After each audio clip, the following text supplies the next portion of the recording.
Vivant durant l'âge d'or de l'exorcisme où tout était beaucoup plus sombre et diabolique, Ryomen Sukuna était déjà considéré comme une véritable catastrophe naturelle et était craint comme la mort elle-même. Tiré d'une légende japonaise, Sukuna est l'antagoniste le plus populaire de Jujutsu Kaisen et pour de bonnes raisons, mélangeant à la perfection charisme, puissance et suscitant un grand intérêt chez le lecteur. C'est pour cela qu'aujourd'hui je vous propose de replonger ensemble dans le monde de Jujutsu Kaisen pour voir qui est vraiment le roi des fléaux, quels sont ses pouvoirs et surtout parler des théories qui gravitent autour de lui. Certaines théories viendront de moi et d'autres seront des théories populaires d'internet. De toute façon, tout sera dans la description et n'hésitez pas à aller jeter un coup d'œil si ça vous intéresse. Mais avant tout, vous savez ce qu'il vous reste à faire. N'oubliez pas de vous abonner à la chaîne en rush les 10 000 abonnés et à liker la vidéo si celle-ci vous plaît. Mais ne perdons pas plus de temps et lançons-nous dans cette grosse vidéo portant sur le personnage de Ryomen Sukuna.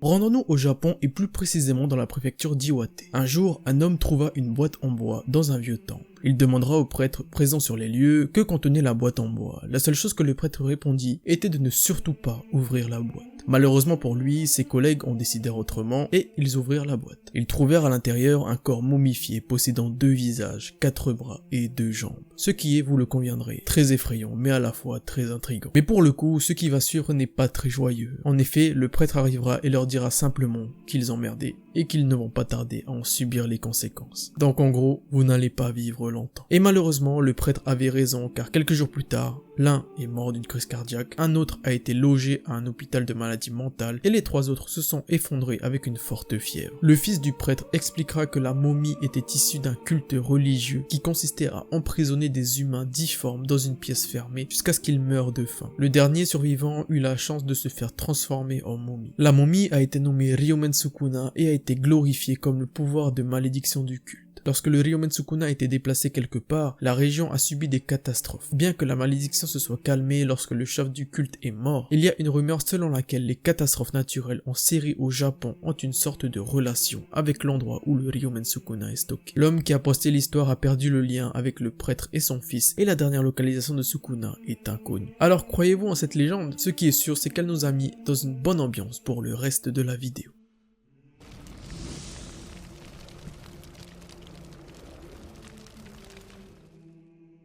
Mais qui est vraiment Ryomen Sukuna et quelles sont ses capacités? Si vous avez déjà vu ma vidéo sur la vraie force de Sukuna, vous pouvez passer cette partie car je vais simplement vous présenter le personnage et ses pouvoirs, tout est dans la timeline de toute façon. Pour ceux qui restent après cette partie, vous saurez tout sur le personnage de Sukuna. Mais commençons. La première mention de Sukuna se fait très tôt dans le manga car dès le début, Megumi avait pour mission de récupérer une relique maudite de classe S, qui était initialement entreposée dans un abri de jardin. Vous le savez, il s'agissait d'un des doigts de l'illustre Ryomen Sukuna. On apprendra par la suite que tous ces 20 doigts sont éparpillés un peu partout et que Yuji a pour mission de tous les récupérer et les manger. Nous apprendrons par la suite que Sukuna vivait durant l'ère Heian, donc durant l'âge d'or de l'exorcisme. À cette époque, il était considéré comme une catastrophe naturelle et déjà comme le roi des fléaux. Par la suite, on ne sait pas par quel moyen il passera du statut de simple humain à celui de fléau. Il a été dit qu'il fut déchu par une alliance d'exorcistes, mais je n'y crois pas et j'espère qu'on aura très rapidement des réponses sur son trépas. Néanmoins, il est indéniable que Sukuna perdit une bataille ou avait un autre plan car il deviendra tout simplement une relique de classe S après avoir pactisé avec Kenjaku. En effet, Sukuna était inscrit à la traque mortelle et avait donc bel et bien pactisé avec lui. Mais pour quelle raison? Nous ne le savons pas encore. À chaque apparition de Sukuna, il est toujours accompagné d'une ambiance pesante et terrifiante.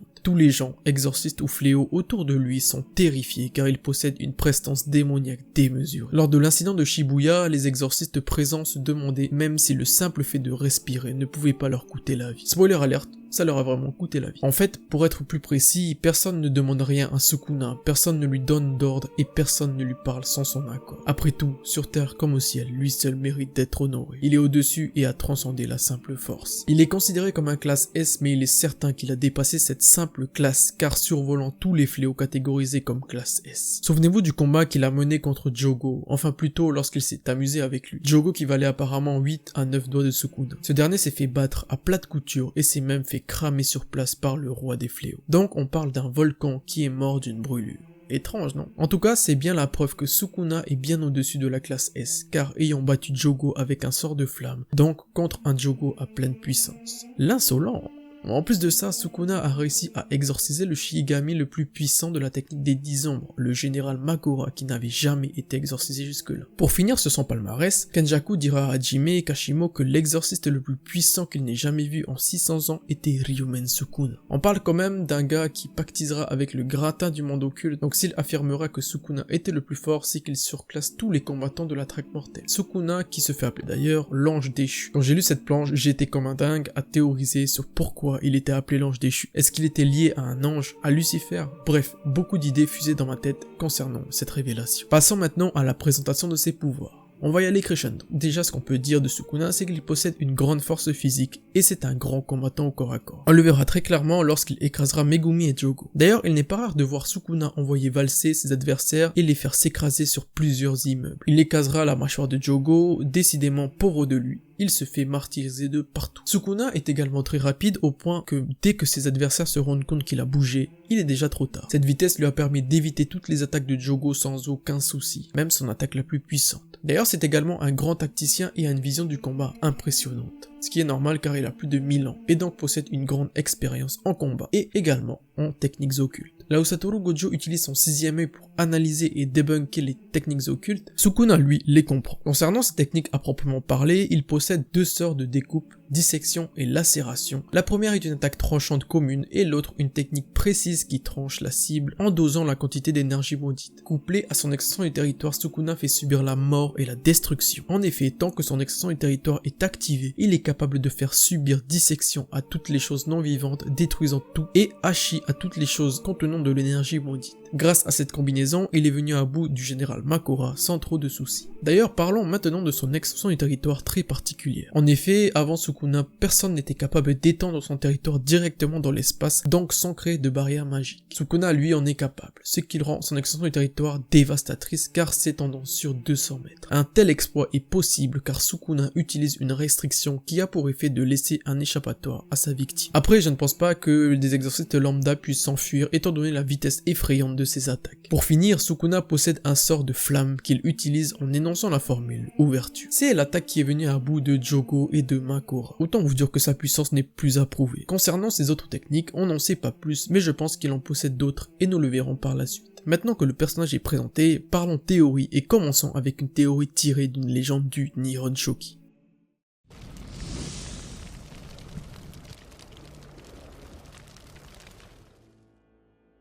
La première mention historique de Sukuna mythologique provient du Nihon Shoki, un document compilé par la famille impériale du Japon en 720 pendant la période Nara. Ce Sukuna partageait la plupart des caractéristiques physiques de son homologue du manga, notamment ses 2 visages, ses 4 bras et une paire de jambes supplémentaires. On dit qu'il mesurait au moins 3 mètres et qu'il était capable de manier un arc, des flèches et des épées avec une force surhumaine. Le Nihon Shoki l'a également qualifié de rebelle qui refusait de se plier au siège impérial, le présentant comme un dissident meurtrier qui a tué des milliers de personnes et n'a été arrêté que lorsque l'empereur a envoyé le shogun pour le tuer. Jusqu'à présent, ce n'est pas un personnage hors du commun, compte tenu de ce que les fans connaissent de Ryumen Sukuna dans Jujutsu Kaisen. Cependant, il y a quelques incohérences avec cette histoire. Le Nihon Shoki place Sukuna dans la province de Ida, donc ce qui est maintenant la partie nord de la préfecture de Gifu au Japon. S'il était vraiment un pillard sanguinaire, les histoires de sa brutalité se seraient répandues très loin de la région où il était le plus actif. Pourtant, les habitants de Ida vénéraient Sukuna, non pas comme un Ashura Kurose, mais comme un gardien bienveillant. Loin de la barbarie affichée par le Ryumen Sukuna de Jujutsu Kaisen, le Sukuna mythologique aurait introduit le bouddhisme à Ida et a construit l'ancien temple de Senkuji. Certaines histoires populaires disent même qu'il a tué un dragon maléfique et qu'il était l'une des incarnations du Bodhisattva de la miséricorde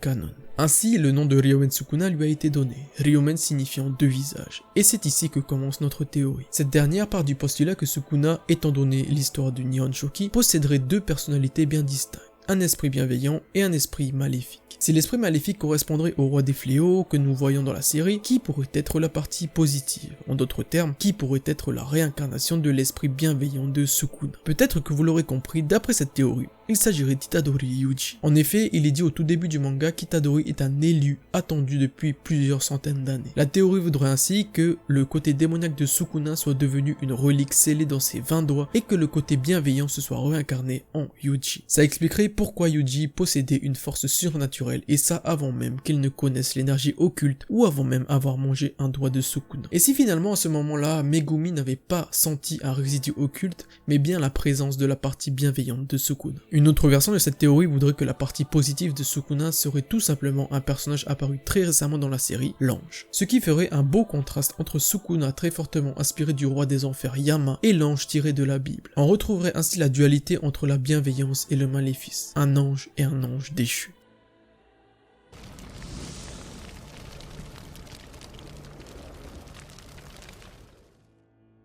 Continuons sur l'appellation d'ange déchu. Je ne vous apprends rien si je vous dis que l'ange déchu dans la Bible est nul autre que Lucifer, le roi des enfers. Mais avant de voir en quoi Lucifer est lié à Sukuna, parlons un peu des objets maudits, et plus particulièrement de la lance céleste. Cette dernière a pour effet d'annuler tous les sorts actifs avec lesquels elle rentre en contact. Nous l'avons bien vu avec Toji qui a pu poignarder Gojo grâce à la lance. Mais dans l'appellation lance céleste, il y a le mot céleste. Gardez bien ça en tête. Avançons un peu dans le chapitre et rendons-nous au chapitre 145 où un personnage très spécifique fera son apparition. Hana Kurusu, aussi appelé l'ange. Ainsi, pour le moment, il nous a été présenté un objet maudit et une relique qui ont tous deux un rapport avec le ciel. Si vous avez regardé ma vidéo sur l'ange, déjà merci, vous devez savoir que je pense qu'il existe des êtres supérieurs considérés comme bons, en d'autres termes, des dieux. Des dieux qui octroieraient des bénédictions ou encore des restrictions divines, permettant par exemple de supprimer l'énergie occulte d'une personne comme le cas de Toji. Mais s'il existe des dieux, il doit bien y avoir un endroit où ils vivent, donc un paradis. Et s'il existe un paradis, il doit y avoir un enfer. Partons de l'hypothèse que le paradis est l'opposé de l'enfer. Alors les bénédictions sont l'opposé des malédictions, qui pourraient être finalement les techniques occultes, donc les techniques maudites. Mais vous me direz, quel lien y a-t-il finalement avec Sukuna? Eh bien vous allez le comprendre. Le nom de l'extension du territoire de Sukuna est l'hôtel démoniaque, ou si on fait une traduction littérale, le sanctuaire malveillant. Maintenant j'ai une question pour vous. Quel est l'endroit le plus malveillant, le plus horrible et le plus terrifiant? Évidemment c'est l'enfer. Qui est le personnage le plus craint de l'œuvre?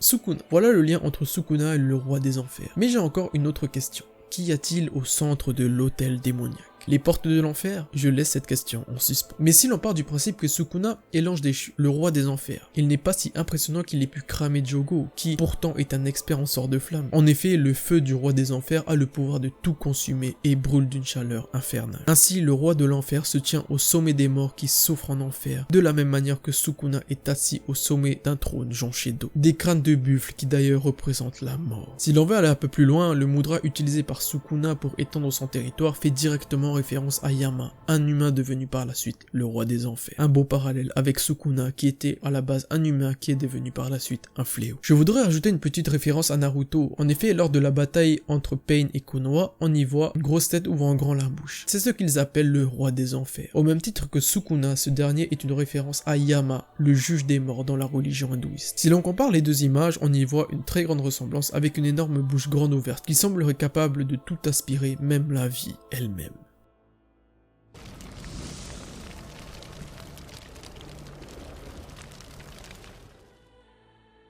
Intéressons-nous maintenant à ses pouvoirs, et pour cela parlons de cette image en particulier. On est au chapitre 115, lors du combat entre Jogo et Sukuna. Le combat se finira sur la défaite de Jogo par la flèche enflammée de Sukuna, mais ça vous le savez. Il existe plusieurs théories derrière cette image, et la plus répandue est celle faisant le parallèle entre les tatouages de Sukuna et le sort qu'il utilise. D'ailleurs cette théorie va plus loin car il voudrait que Sukuna stocke des pouvoirs ou des armes au sein de ses tatouages. La théorie a débuté quand on a vu la vraie forme de Sukuna, 4 bras, 2 visages et plusieurs armes. Et lorsque l'on compare les représentations de Sukuna avant et après avoir sorti les armes, on se rend compte que certains tatouages ont disparu. Des tatouages qui pourraient avoir la même forme que les objets qu'ils contiennent. Alors, vous y croyez ou non, en tout cas, ce n'est pas du tout la théorie dont on va parler aujourd'hui. En tout cas, pas en tant que théorie principale. Mais vous allez voir. Connaissez-vous le One Shot, donc une histoire en un chapitre, écrite par JJ Akutami lui-même s'intitulant No Nine. Pour vous résumer un peu la chose, on part d'une dualité simple, basée sur l'équilibre du monde. Par exemple, ce qui est visible et ce qui ne l'est pas. la vie et la mort, ou encore créer et détruire. Ainsi, la face invisible de l'humanité serait l'Iri, des petites créatures invisibles avec des pouvoirs différents. Mais parlons un peu du héros Tsukumo. Ce dernier dira que la face cachée du monde est régie par le chaos et que le mal est la seule justice. Ça doit déjà vous rappeler quelqu'un. Néanmoins, lui, il se bat pour l'équilibre du monde. On apprendra par la suite qu'avant d'être ce qu'il est, donc d'aider autrui pour la paix dans le monde, c'était un vilain tuant tous ses semblables jusqu'à ce qu'il soit catégorisé comme étant le plus fort de ce monde. D'ailleurs, on le voit très clairement lors de ses combats, parfois il pète un câble et devient un poil maléfique. Mais parlons maintenant de son Iri. Il se nomme les cubes et a le pouvoir des blocs de jeu. Pour le moment, ça ne fait pas rêver. Mais attendez-vous. Les blocs de jeu peuvent s'attirer et se repousser comme des aimants, et il s'en sert pour propulser des pointes par exemple, ou pour tout simplement se battre. Mais ce qui va nous intéresser, c'est cette planche. Avec la formule ouverture, il est capable d'ouvrir toutes les boîtes lui permettant d'accéder à différents types d'armes, tel un arc ou une épée par exemple. Sachant que Sukuna se battait avec des épées et des arcs, on peut faire un parallèle avec la technique de Tsukumo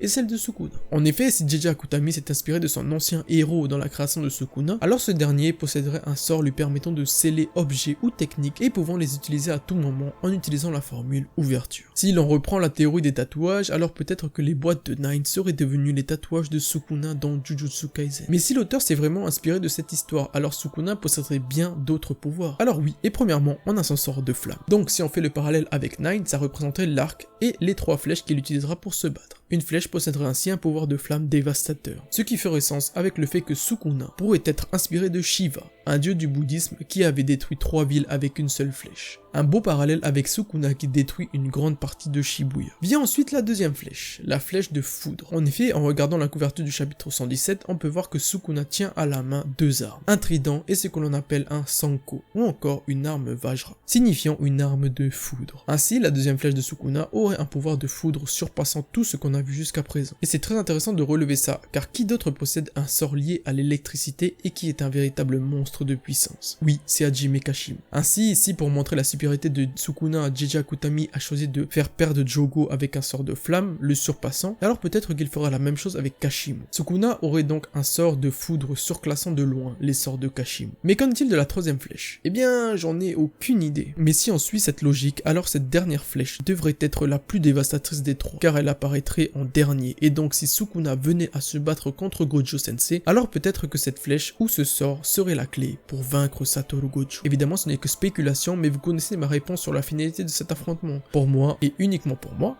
Sukuna gagnera. Pour terminer sur cette partie, encore en faisant un parallèle avec Nine et le Nihon Shoki, Sukuna posséderait des épées lui conférant un pouvoir dévastateur incroyable. Alors soit ces 2 épées sont représentées dans l'œuvre par les 2 couteaux qu'il utilise lors de son extension du territoire, ou alors on ne les a pas encore vus et donc Sukuna nous réserve encore de belles surprises. Dites-moi dans les commentaires ce que vous en pensez. Ainsi, au travers de ces 3 théories que l'on a vues dans la vidéo, il y a une certaine cohérence que je me dois de souligner. Premièrement, on a une dualité de personnalité, donc une bienveillante et une maléfique, que l'on retrouve également dans le one-shot No Nine, qui nous a conduit à déduire que Sukuna aurait un potentiel lien avec l'enfer, car il est l'ange déchu. Puis, de ce lien avec l'enfer et grâce au one-shot No Nine, nous avons pu théoriser sur ses potentiels pouvoirs. Donc les théories que je vous ai présentées sont pour moi complémentaires. Je ne les ai pas toutes imaginées, il y a des théories que j'ai trouvées sur internet et d'autres qui viennent de moi. J'essaierai de tout vous mettre en description si ça vous intéresse. En tout cas, j'espère que la vidéo vous aura plu, et si c'est le cas, vous savez ce qu'il vous reste à faire pour soutenir mon travail. Abonnez-vous et likez la vidéo, ça me ferait très plaisir. Sur ce, je vous dis à la prochaine, portez-vous bien.